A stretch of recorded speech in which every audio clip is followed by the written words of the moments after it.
Greetings, vinyl community. Today I'm doing another album deep dive, and this time talking about an album that's an all-time favorite for me, basically a desert island disc. This is the 7th studio album, 8th album overall, by Joni Mitchell from 1975, The Hissing of Summer Lawns. And this is the album where the jazz influence that had increasingly been a part of Joni's music really comes to blossom, really comes to fruition. It had been building up through the past couple of albums, For the Roses and Court and Spark. She'd been working particularly on the touring band on her live album Miles of Isles that preceded this, with the LA Express. Well, here she's working with a combination of two interlinked bands, the LA Express and Jazz Crusaders, bands that share a lot of personnel, and those people who play in both of those bands are on here.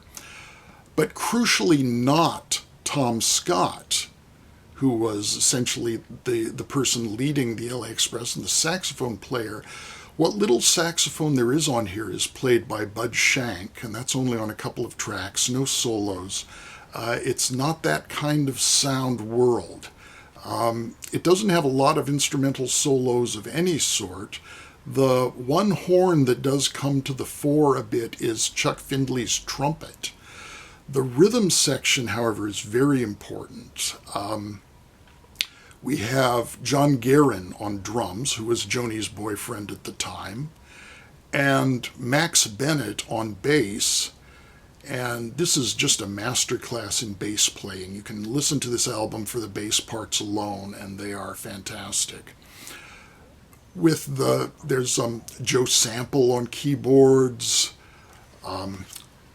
We've got Victor Feldman on both keyboards and percussion. Robin Ford and Larry Carlton on the electric guitars. Also Jeff Skunk Baxter provides some punchy little bits on one song. That's just a guest appearance. And from the pedigree of the musicians, you might expect something a bit slick, which is absolutely not the case here. This goes far beyond mere slickness into a jewel-like perfection. The arrangements are just so sophisticated and so effective and so tied in with the lyrics of the song. And this is very much a lyrics-dominated album. The words are very intense, very meaningful, very colorful. This is amazing songwriting, and it comes from a somewhat dark place because Joni is coming from a feminist perspective and talking about relationships between men and women in which men regard women as possessions. That's something that pops up a number of times. Men exploit women rather than relate to them. Sometimes that exploitation takes the form of pimping. Sometimes it takes the form of marriage in which the partners in a marriage are not equal partners.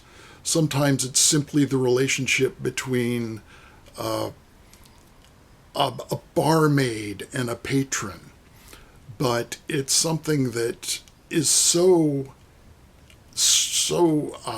deeply feminine that I almost feel voyeuristic listening to it. It's Joni really putting her heart on the grooves, as she has done throughout her career.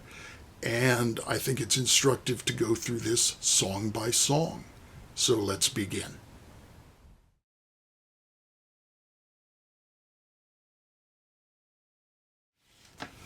The first song on the album is In France, They Kiss on Main Street. This is the by far most cheerful and upbeat song on the album, an album that is not long on cheerful and upbeat songs, but this one inhabits the same sound world as Joni's previous hits, like Free Man in Paris, maybe a Gallic connection there, and Help Me from the previous album. It's a joyful reminiscence of Joni's teen years and a celebration of rock and roll. It has quick nods in the lyrics to the Everly Brothers' Bye Bye Love and Bobby Freeman's Do You Wanna Dance? Songs from the time when Joni would have been about 14 years old. And it's a song about just running out with the gang and getting into assorted teenage mischief, going to dances, and above all, kissing. Young love was kissing under bridges, kissing in cars, kissing in cafes, walking down Main Street, kisses like bright flags hung on holidays. There's an amusing irony in the line about kissing in the back seat and thrilling to the Brando-like things that he said, because in the time period that Joni was talking about, 1957-58, Marlon Brando was a big sex symbol. In 1975, Marlon Brando was best remembered as the Godfather. And of course, he was also the creepy guy in Last Tango in Paris, a movie I've never actually seen, but I've read the synopsis, and that's quite enough for me, thanks very much. Despite the 50s setting, though, the music is very much contemporary 70s, breezy, jazz-infused pop with just some very concise, very short little guitar solos from Skunk Baxter, lasting about 2 bars each. Wonderful, rubbery bass playing from Max Bennett. But for all the celebratory mood of the song, there is a sting in the lyrics that just pops up briefly that foreshadows the themes of the album. When Joni contrasts herself as a girl in bloom under neon lights with a woman fading in a suburban room. In France, They Kiss on Main Street was released as the single from the album. It reached number 66 on the charts, so wasn't quite up there with those other hits that use that sound.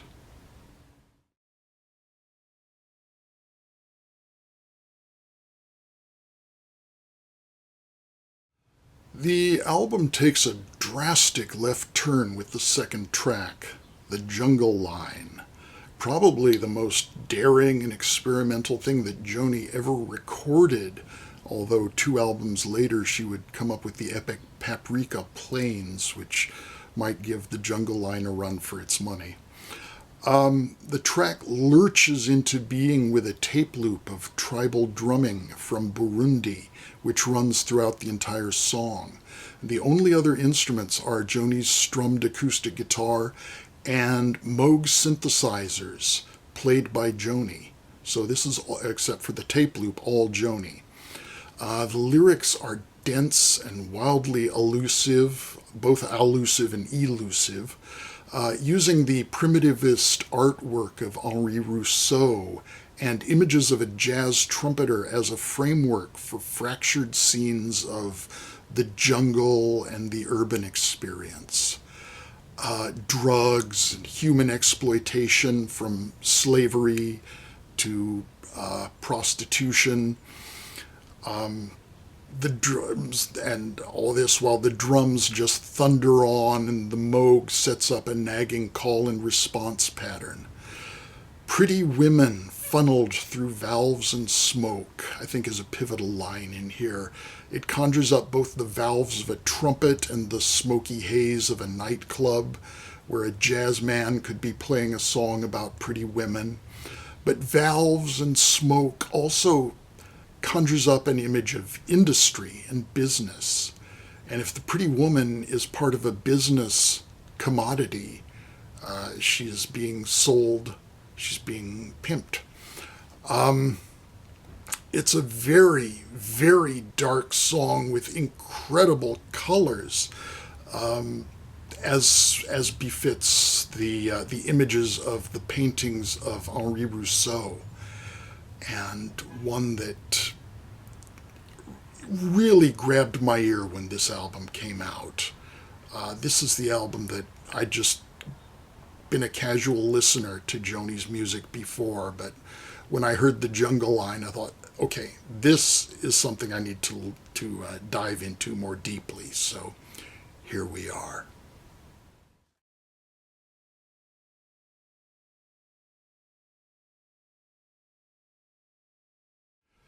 The third song is Edith and the Kingpin. And here we arrive at the more relaxed and airy sound that will dominate the rest of the album. It's the tale of a woman who becomes the latest in the Kingpin's stable of conquests.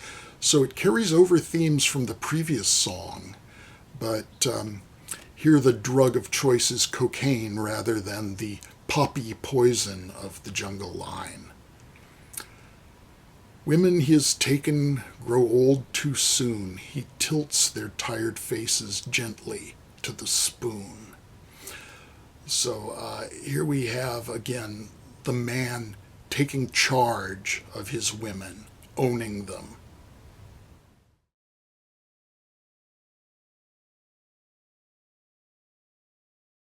The fourth song originated when Joni was a guest on Bob Dylan's Rolling Thunder review tour. And the story goes that Bob Newworth he suggested the title, Don't Interrupt the Sorrow, and an intoxicated Joni replied, darn right. They then proceeded to sit down and write a song together, which when Joni sobered up, she completely threw away except for those two lines, and she wrote an entirely new song around those lyrics. And the lyrics take the form of a verbal sparring match between a man and a woman and invoke Jung's concept of the anima and the animus, the feminine part of men and the masculine part of women. There's a great line from the arrogant male half of this equation. Bring that bottle kindly and I'll pad your purse. I've got a head full of quandary and a mighty, mighty thirst. And the music is more upbeat this time with layers of guitars from Joni, Larry Carlton, and Robin Ford, and Victor Feldman adding congas over John Guerin's drumming.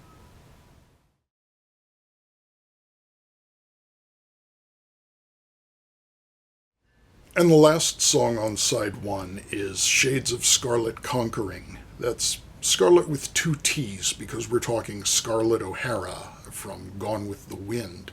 The song is a character study of a woman who models herself after an idealized or romanticized image of womanhood that she sees in old movies.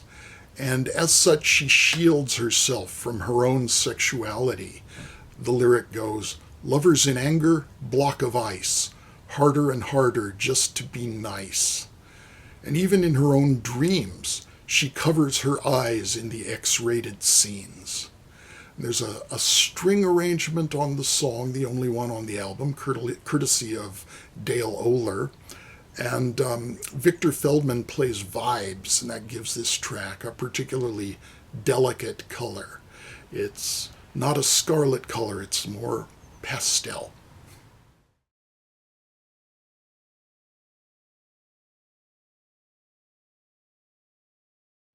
Side 2 begins with the title track, The Hissing of Summer Lawns. John Guerin arranged this one and gets a co-writing credit. He also plays Moog on the album in addition to drums. Although this is nowhere near the experimental sounds of the Moog on the Jungle Line. The lyrics depict a marriage in which an upscale home becomes a prison for a woman who is little more than another piece of furniture to her husband.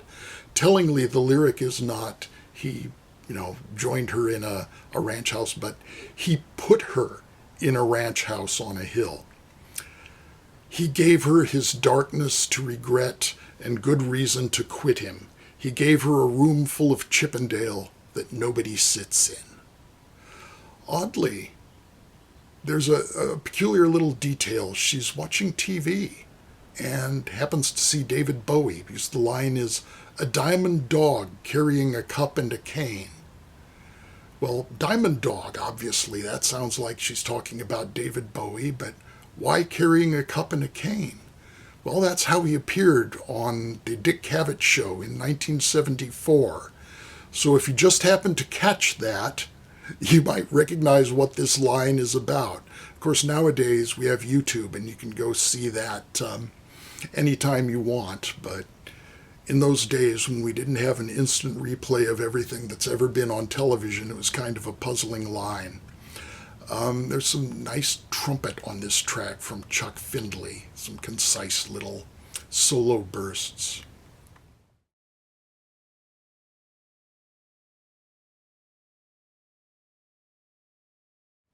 The next song is a bit of an outlier. It doesn't really fit in with the theme of the album. It's not a specifically female song.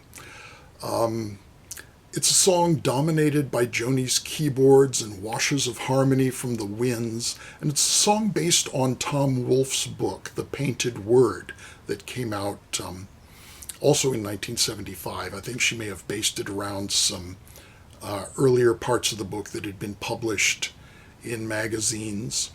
It's a biting look at the contemporary art scene, and Joni rejects both the street life affectations of the boho dance and the glamour gowns of high society.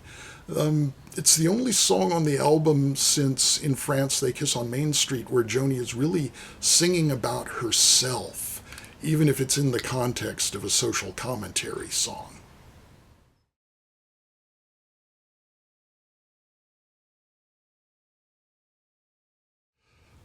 The jazz influences that have pervaded most of the album come to a head on Harry's House / Centerpiece, with Chuck Findley's muted and open trumpets, Joe Sample's keyboards, Robin Ford's eerie volume pedal guitar, which seethes and squeezes around the bar lines, and the whole song just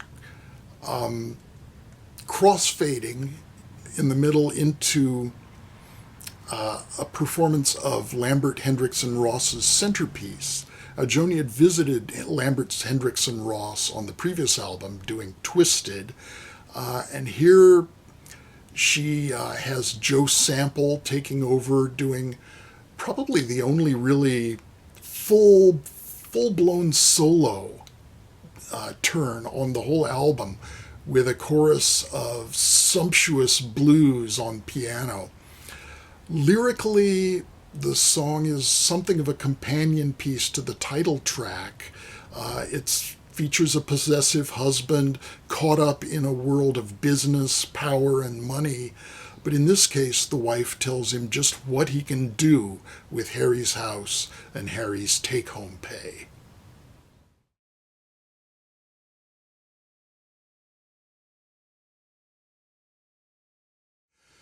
The fourth song on side 2 mirrors the fourth song on side 1 with a more restrained instrumental palette, in this case just piano and acoustic and electric guitars. Yet it still sounds lush and full. And the lyrics about a longing to recover the unattainable past are inspired by Tennessee Williams' Sweet Bird of Youth. Power, ideals, and beauty fading in everyone's hands.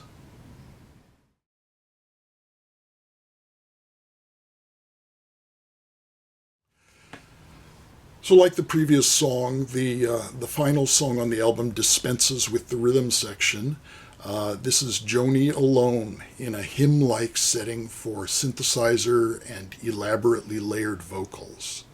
And the song is Shadows and Light, with 3 verses that look at different aspects of shadow and light as expressed in the laws of the devil, of God, and the laws of man, each revealed in forms of cruelty and delight.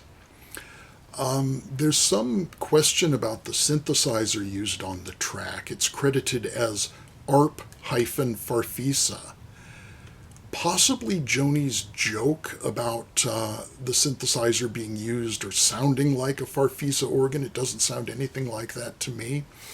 Some have said it's a Farfisa organ played through an ARP synthesizer. I think that's probably not the case. I think the consensus may be that it is just an ARP string ensemble, which was available at the time she made this album. It doesn't sound like strings. It doesn't even sound like synthesized strings. It just sounds like a synthesizer.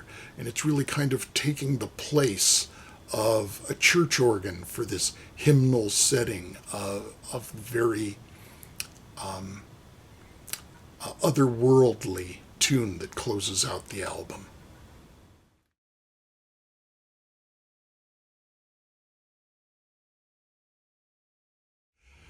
And that is The Hissing of Summer Lawns. Thanks very much for watching. Be well. I will talk with you again soon. Bye-bye for now.